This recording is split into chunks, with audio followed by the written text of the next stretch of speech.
सभी को मेरा नमस्कार। आज यूपी टेट को पेपर हुआ है तो उसका आंसर की मैं बता रहा हूँ। आप देख सकते हैं 2022 का जो आज हुआ है। तो प्राइमरी सेक्टर का पहले बताएंगे। प्राइमरी मतलब जो मॉर्निंग में हुआ था उसका पहले बता रहे हैं। तो जैसे पर्यावरण का पहले पूछा था तो पहले पर्यावरण का मैं बताता हूँ जो मेरे पास आया है। पूछा गया कि सर्वाधिक जैव विविधता कहाँ पाई जाती है, तो ये शांत घाटी में पाई जाती है। ये है केरल में, ये याद रखिएगा इन्वायरमेंट से। कह रहा है कि एलपीजी के संदर्भ में क्या असत्य है। असत्य पूछ रहा है तो मीथेन उत्सर्जन नहीं करता है, बाकी तीनों उत्सर्जन करता है। तो इसका B is the right answer होगा।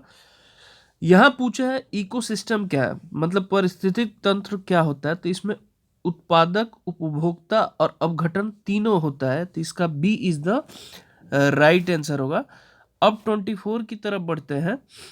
तो आप जानते हैं मकर रेखा पूछा जाता है। तो आप जानते हैं जब ग्लोब ऐसे है, मैं आपको बता दूं सर्कल में है, तो ये मिडिल पाथ है। तो हाफ 20 ये कर्क रेखा होता है, नीचे मकर रेखा होता है, तो साउथ में होता है 23 एंड हाफ। इसका सी इज द राइट आंसर है। फिर पूछा है इकोसिस्टम शब्द का प्रयोग सर्वप्रथम किसने किया था। तो आप जानते हैं डॉक्टर एजी टासलर है। ये आप ऑप्शन इधर उधर हो सकते हैं क्वेश्चन के, तो आप उसके अनुसार मैं बता रहा हूँ, ये आप ध्यान से देख लीजिएगा और टिक कर लीजिएगा, बाद में आप मैच कर सकते हैं। 126 क्वेश्चन में है कि निम्नलिखित में से कहाँ आर्सेनिक द्वारा जल प्रदूषण सर्वाधिक होता है। तो ये वेस्ट बंगाल में होता है। काफ़ी समस्याएं वहाँ फेस किया जा रहा था। अब बढ़ते हैं 127 की तरफ। देखिए 127 में पूछा गया है कि भारत में पश्चिमी घाट दक्कन शुष्क क्यों है। क्योंकि वहाँ जो रेन शैडो का प्रभाव पड़ जाता है, आप जानते हैं ना, क्योंकि ये पहाड़ी है तो उसके शैडो पड़ जाता है, इसलिए प्रभाव पड़ जाता है। तो इसका सी इज द राइट आंसर है।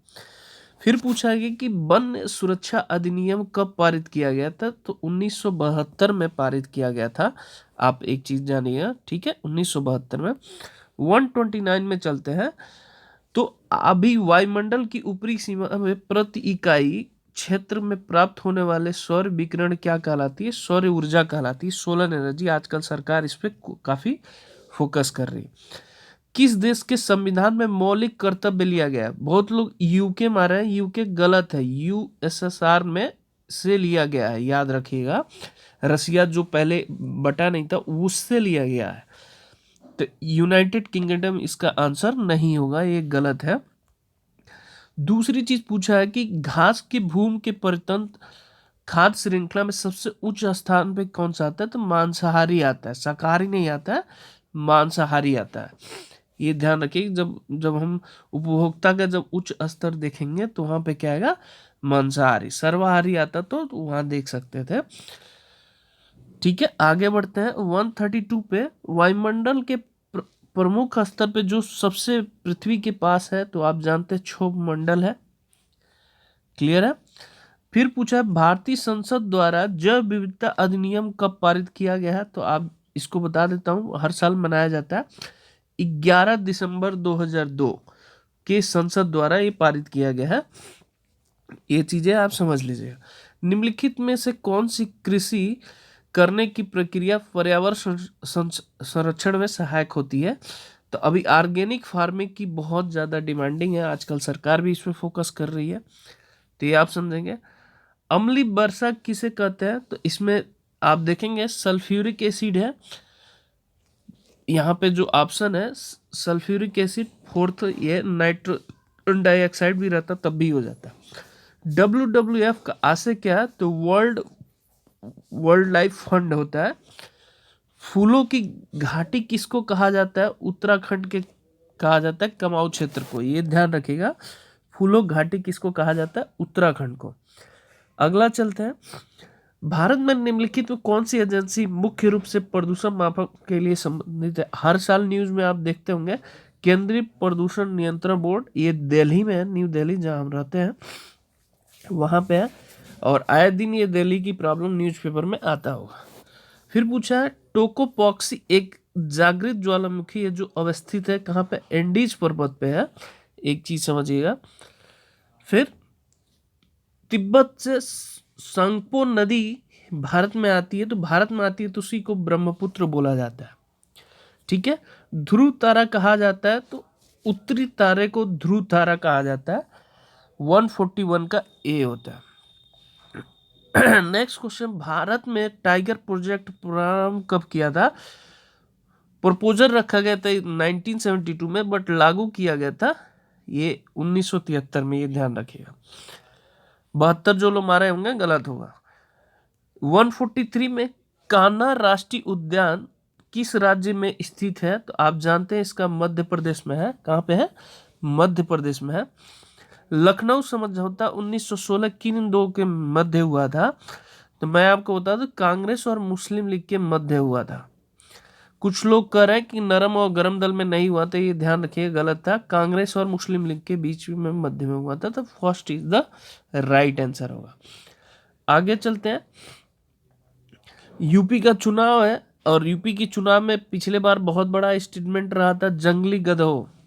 अखिलेश सरकार बोल दिए थे, जिसकी वजह से हार चुके थे मोदी को। तो मोदी कहाँ से बिलोंग करते हैं? गुजरात से, तो जंगली गधे वहाँ पाए जाते हैं। कार्बन डेटिंग संदर्भित करता है, तो मैं बता, प्राचीन स्थलों में मौजूद हड्डियों की या सामग्रियों की वायुमापन में ये यूज किया जाता है।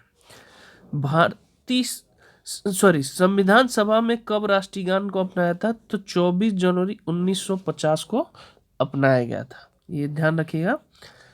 आगे देखते हैं, बायोमैग्निफिकेशन क्या होता है? एक चीज ये समझिएगा, ये क्या होता है? समय के साथ उत्तकों में विषैले पदार्थ की बढ़ जाती है सांद्रता, तो इसी को बायोमैग्निफिकेशन कहते हैं। मतलब first is the right answer. निम्नलिखित में से जैवमंडल में अजैविक घटक नहीं है? फास्फोरस अजैविक घटक नहीं है, बाकी सब है, ये ध्यान रखिए। ग्रीन पीस इंटरनेशनल मुख्यालय कहाँ है? स्टर्डम में है। तो ये आपका पर्यावरण से हुआ। अब देखिए मैथ्स वाला आंसर की बताते हैं आपको।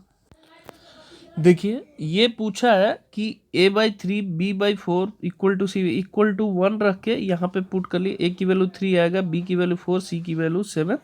तो 3 + 4 + 7 अपन c कर दी, तो 14/7 करेंगे तो क्या आएगा? 2। तो इसका c is the right answer होगा। फिर पूछा है, यदि 5 जनवरी को शनिवार था तो 3 मार्च को सप्ताह में कौन सा दिन होगा? तो इसका मंगलवार होगा, ये आप चेक कर लीजिएगा। नेक्स्ट क्वेश्चन है कि इसको हल करेंगे, तो इसको आप देखिए, जब भी माइनस हो तो रेशियो में, तो इसको ऐसे लिख सकते 3/3 4 का स्क्वायर डिवाइड बाई कितना हो जाएगा? 4 का क्यूब। तो 27 - 16 कितना होता है आप देख सकते हैं, 11 होता है। 11/64 1 इज द राइट आंसर हुआ। 93 94 का, अब मैंने बताया था कि हमेशा एक चीज समझिएगा, जब भी मैंने नहीं मतलब कहीं भी पढ़े होंगे, ट्रायंगल की जो प्रॉपर्टी होती है, किन्हीं दो साइडों का सम तीसरे से बड़ी होती है। तो एक चीजें जब देखेंगे तो इसका B is the right answer हो जाएगा। 6.3 सेंटीमीटर 5.9, ये आप सेटिस्फाई करेगा, बाकी सेटिस्फाई नहीं करेगा। 95 देखते हैं। कह रहा है कि √3, इसको देखिए, जब भी इस तरह का हो तो 3 पावर 1/2 ले लीजिए, 4 पे पावर 1/3 ले लीजिए, 5 पावर 1/4 ले लीजिए, एलसीएम ले लीजिए 12। 12 से सबको मल्टीप्लाई कर दिए तो यहाँ आएगा 3 पावर 6, यहाँ 4 पावर 4 हो जाएगा, फिर यहाँ पे क्या हो जाएगा? 5 पावर क्यूब हो जाएगा। ठीक है, अब इसको सॉल्व कर लीजिए। सॉल्व करने के बाद जो सीक्वेंस ऑर्डर में आएगा, तो आई थिंक हमारे हिसाब से सबसे पहले तो 125 यही आना चाहिए 5 का, तो ये सी इज द राइट आंसर होगा। ये चीजें ध्यान देख लीजिए। आगे देखिए 96 में कह रहा है कि यदि अवरोही क्रम में रखा जाए, आंकड़ों के दोनों छोरों से प्रवेश हटाया जाए, तो केंद्रीय प्रवृत्ति की कौन से प्रभाव में मापक होते हैं? याद रखिएगा, बहुलक और माध्य का ही फर्क पड़ेगा, क्योंकि मीडियन क्या होता है? बीच का चीजें बताता है। क्या होता है? बीच की पोजीशन बताता है। तो तीनों नहीं होगा, इसका सी इज द राइट आंसर होगा। 97 देखिए, एक इसका फार्मूला है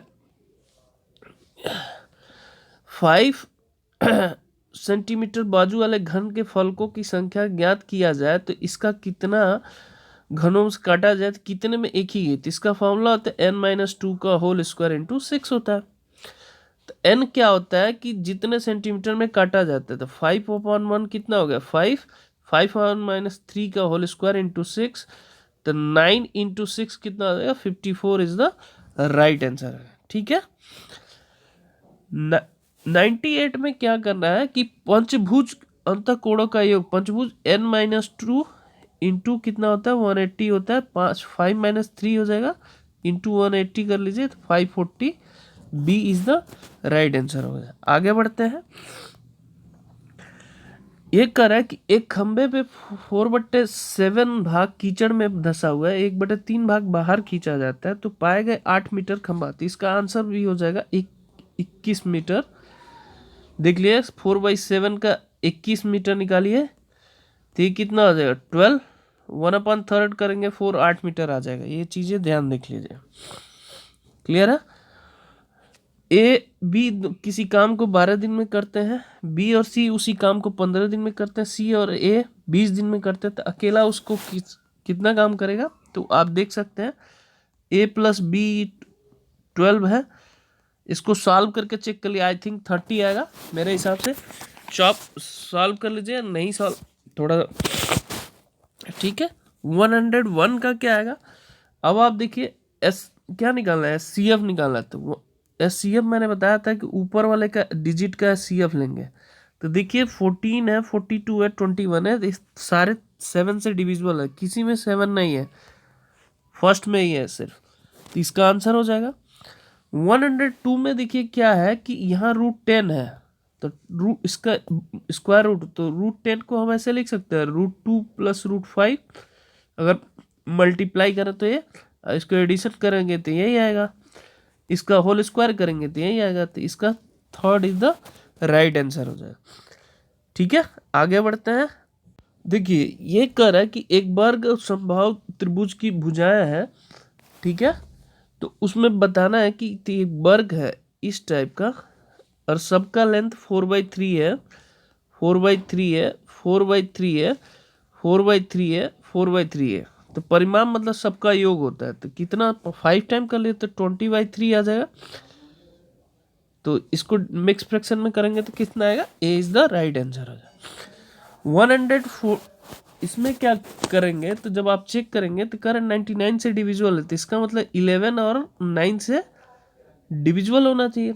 11 से डिविजिबल आप देख लिए, 11 से डिविजिबल का मतलब ये होता है कि जो भी नंबर अगर आपका आता है चेक कर लीजिएगा, जैसे मान लीजिए फर्स्ट है, सेकंड है, थर्ड है, जैसे ये 3 ऑड नंबर वाले एक साथ प्लस कर लिए, 7 है, 3 7 है, 4 है और 6 है, 6 4 10, 10 7 17, 3 20 हो गया।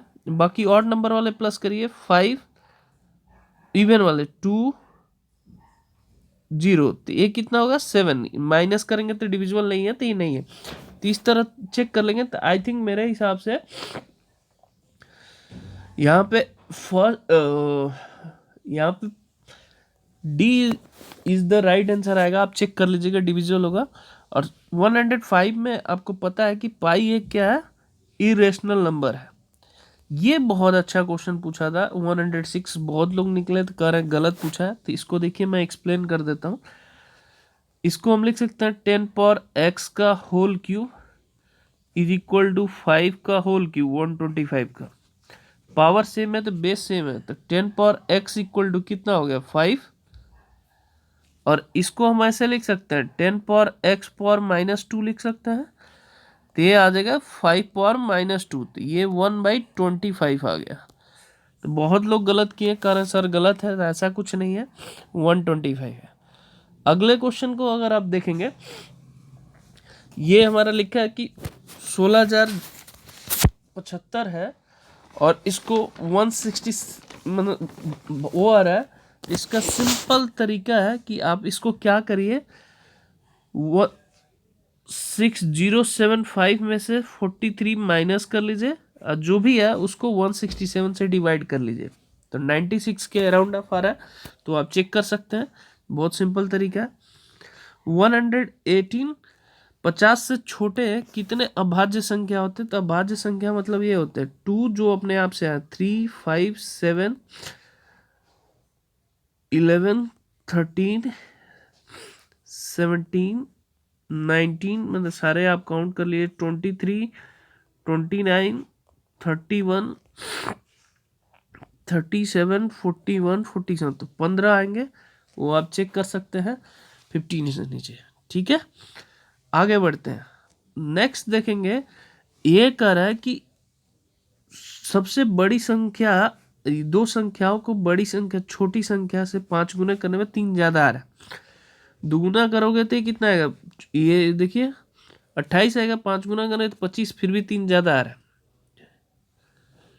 ठीक है, तो इस तरह चेक कर सकते हैं, आंसर से हो जाएगा। नेक्स्ट है, इसका आएगा एक वर्ग का क्षेत्रफल जिसमें 8 भुजाएं, तो इसका आंसर 4 आ जाएगा। यदि किसी वस्तु का क्रय मूल्य 3/2 है तो हानि होगा कि हानि होगा इसका 33/1/3। आगे चलते हैं, इसका सिंपल है, 12 से भाग देने पे इसका पूछा है रिमाइंडर कितना आएगा, तो 4 आएगा, आप चेक कर लीजिएगा। आगे बढ़ते हैं, ये पूछा है इकाई अंक, तो सबसे पहले एक एक डिजिट मल्टीप्लाई करते जाइए। 8 5 जा 56, 6 आ गया, 8 से कटता है, सॉरी 8 आ गया, फिर 9 से करेंगे 72 आ गया, फिर 2 से 4, तो यूनिट डिजिट क्या आएगा, 4 आएगा। इसका जब निकालना तो माध्य निकालिएगा, सेम आएगा, 4.5 ही आएगा, आप निकाल के देख सकते हैं। सांख्यिकी विचरण विश्लेषण का मुख्य स्रोत ये आर फिशर ने दिया था, ये ध्यान रखिए, बहुत लोग न्यूटन लगाए, ये गलत है। फिर पूछा था कि देखिए 4 ट्रायंगल बना है, तो इसका एरिया अगर बीच वाले के डी ई एफ का एरिया पूछ रहा है, तो 1 पार्ट, 2 पार्ट, 3 पार्ट, 4 पार्ट है, तो ये इसका 1/4 पार्ट है, तो कौन सा आंसर होगा, B is the right answer होगा। आगे बढ़ते हैं, 117 में देखेंगे, ये कह रहा कि हमेशा ही याद रखिएगा एम जो है वो जीएम से बड़ा होता है या इक्वल होता है या एचएम, तो इसका आंसर कौन सा होगा, देखेंगे तो सी इज द राइट आंसर होगा। ठीक है, दो संख्याओं का अंतर और गुणनफल, अंतर दे रखा है और गुणनफल दे रखा है। ठीक है, तो बाकी हमें नंबर बताना है, उनके व्युत्क्रम का नंबर बताना है, तो 9 और 5 ले लीजिए, 4 ले लीजिए। ठीक है, और इसको सॉल्व कर लीजिए, 9 minus 1/4, 1/4 minus 1/9, 5/36, 1 is the right answer आ जाएगा, मतलब पहला। ठीक है, 20वीं सदी के स्वशिक्षित भारतीय गणितीय प्रतिभान कौन से थे, तो वो थे श्रीनिवास रामानुजन थे। आगे चलते हैं, नेक्स्ट क्वेश्चन है 120 है। देखिए 120 का क्वेश्चन क्या है कि ये चारों दीवारों का एरिया दे रखा है, तो आप कमरे की हाइट दे रखे, तो 2HL + B होता है इक्वल टू 6, यहाँ से निकाल लें x की वैल्यू, इसको 2x दे लीजिए, इसको x देख लीजिए, इसको 11 दे दीजिए, तो लेंथ आएगा 20 और ब्रेथ आएगा हमारा 10, तो दोनों को मल्टीप्लाई करें 200 होगा। आगे बढ़ते हैं, तो ये रहा, मैंने पूरा हमने क्वेश्चन बता ही दिया था आपको, इन्वायरमेंट का और मैथ्स का दोनों बता दिया था। नेक्स्ट अपर का देंगे, मैथ्स और साइंस का और एसएसटी का दोनों। ओके, जय हिंद, जय माता दी।